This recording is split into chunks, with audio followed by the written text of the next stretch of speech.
trying to have a good time. Nope. Who the hell are you? What the hell?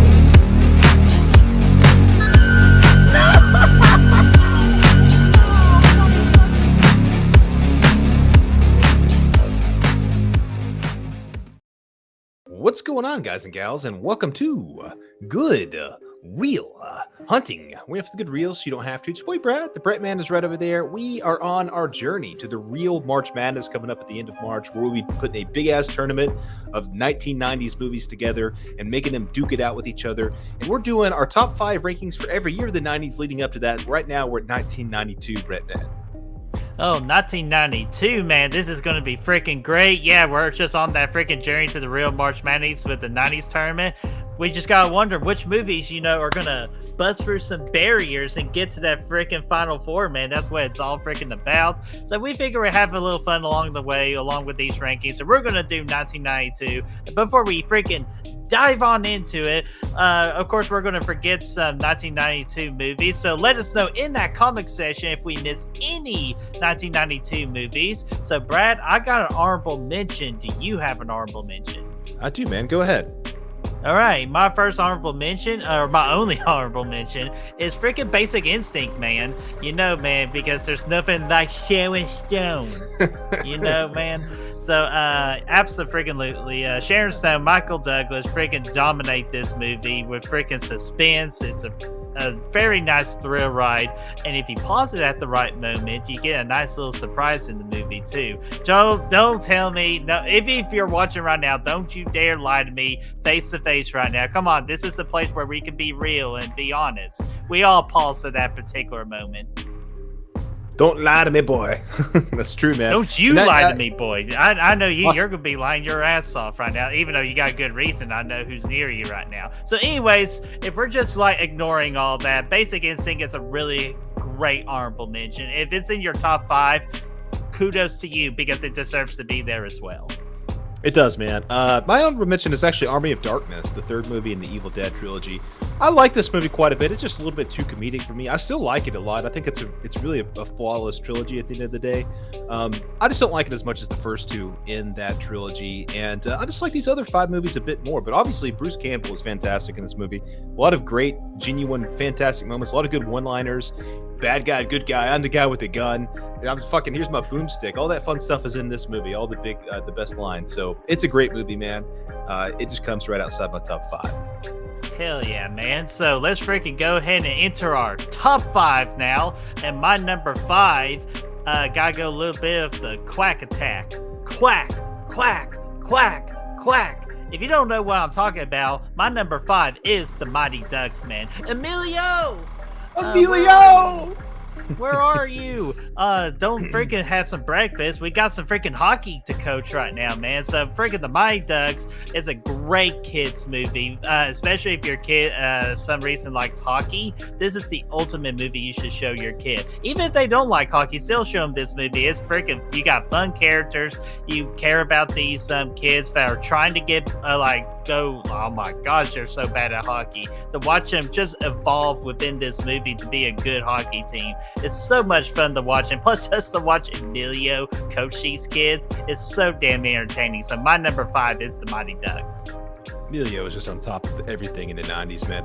Number 5 for me is Batman Returns, man. Michael Keaton's second outing as the Batman. And I thought this movie was super atmospheric, man. It really brings in those Christmas vibes. Gotham is really just shining at its best at this point. It really just feels like a comic book world. They really did a good job of building that world up. Tim Burton did. And yeah, I love the addition of Catwoman, Christoph Walken. Christopher Walken, not Christoph Waltz. Christopher Walken was great in this thing as Zoran or whatever his name was. I can't remember. I think it's something like that. But yeah, I just really enjoy the the duo of the Batman and the cat just out there slaying it, man. And again, man, the Christmas vibes with it is awesome. Danny DeVito eating fish, fucking doing all kinds of crazy shit with helicopters and stuff. Umbrella copters, I should say. He was just great, man. Overall, it's just a very enjoyable experience. And it's not my favorite Batman movie by any means, but I love Batman. So here it is at number 5. Oh my God. Can you just imagine if Christopher Walken was in Inglourious Basterds drinking that milk going, Well, I'm looking for something. I'm looking for a certain group of people. That would be fucking entertaining to watch, man. But dude, great choice at number 5.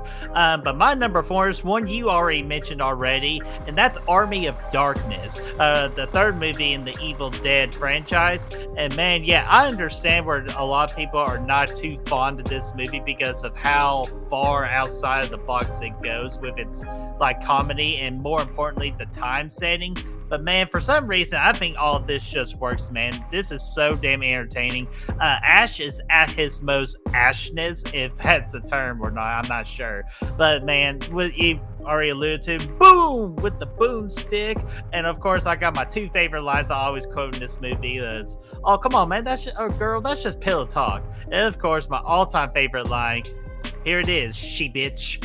Or just the term she bitch, man. I absolutely love it every time. I was just randomly at work, she bitch. So Army of Darkness, so much fun for me at my number 4.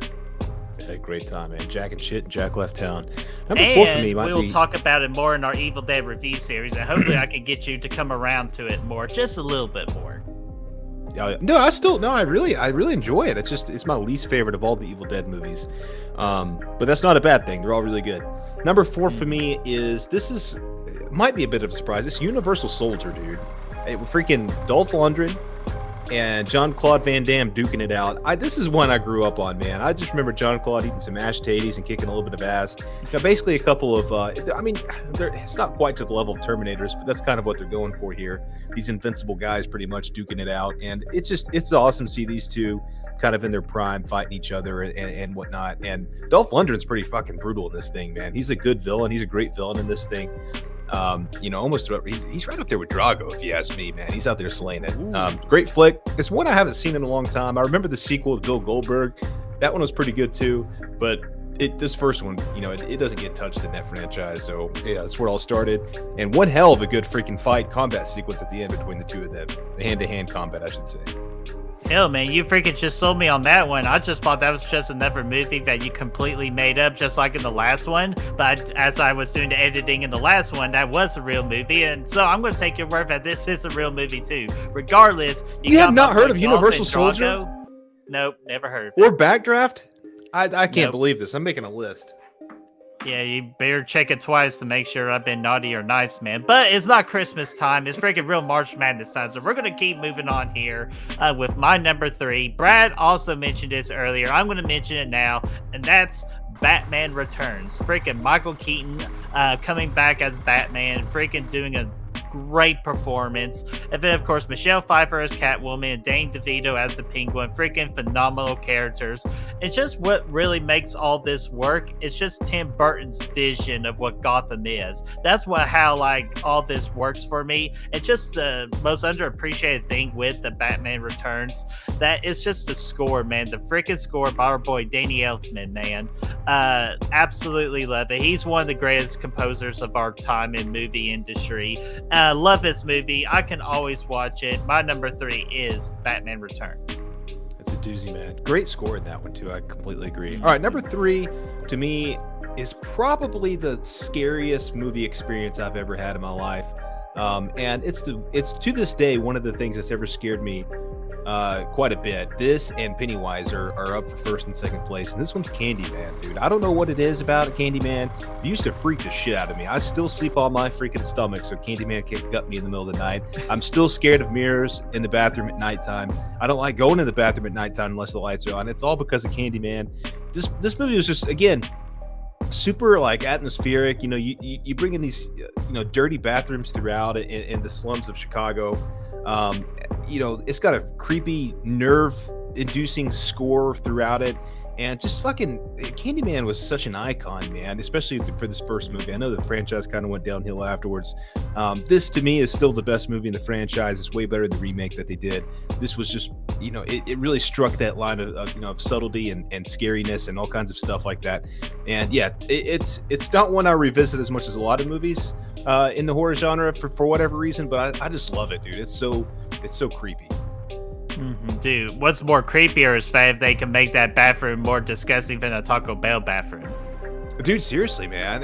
Yeah, dude, that's what it's. It's a scary bathroom, and you know what? It's fucked up too, man. It's got some fucked up shit in it.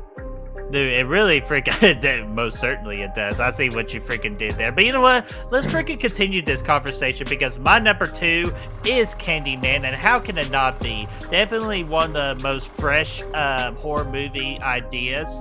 You can almost even say this horror movie was really kind of has a style of the 70s, but I really appreciated being introduced to the 90s, and we're addressing some cultural issues at this time, and just the icon that we get of Candyman with Tony Todd's performance, which Tony Todd, you are the freaking man, my friend. But just to have that particular horror icon in this particular stage of the horror genre was so much needed, such a fresh breath of air, man, and just outstanding. I can't even top just what you just said, so I'm just going to leave it at that. My number 2 is Candyman. It should be number 1, but there's just one movie that just has a little place in my heart.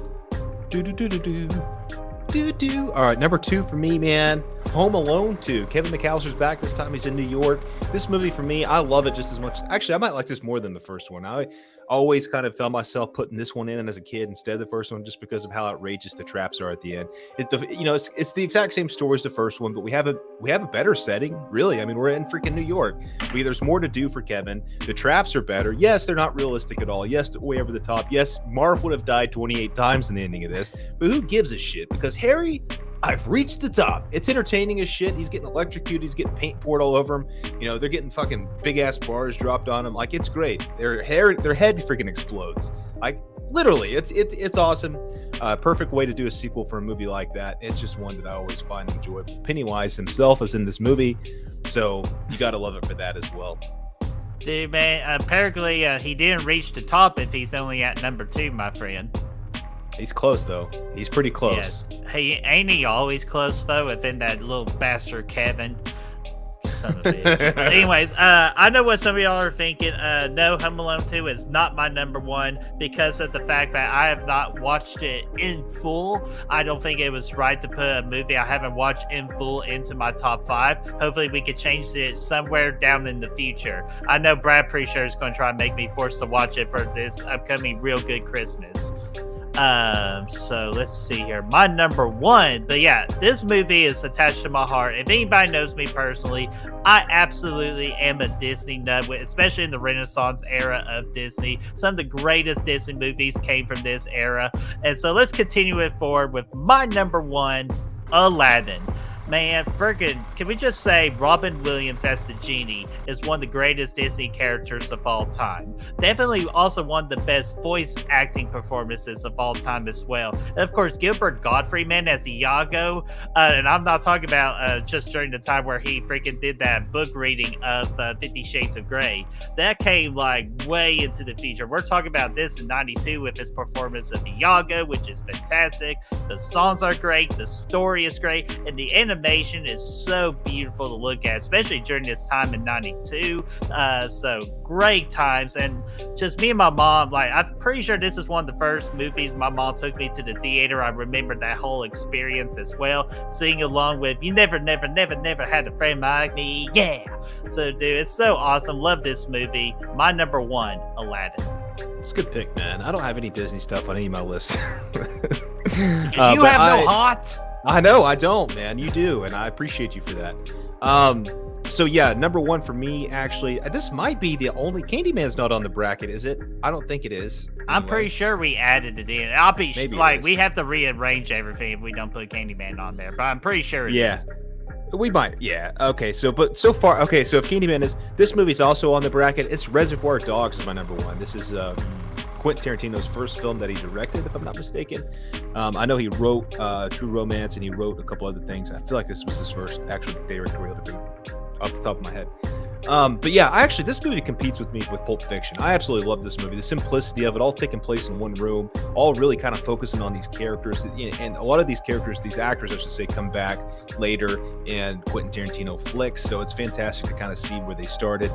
And yeah, man, it's really one of the first examples of getting that non-linear storytelling too, where the movie kind of starts with the end and kind of puts the pieces together.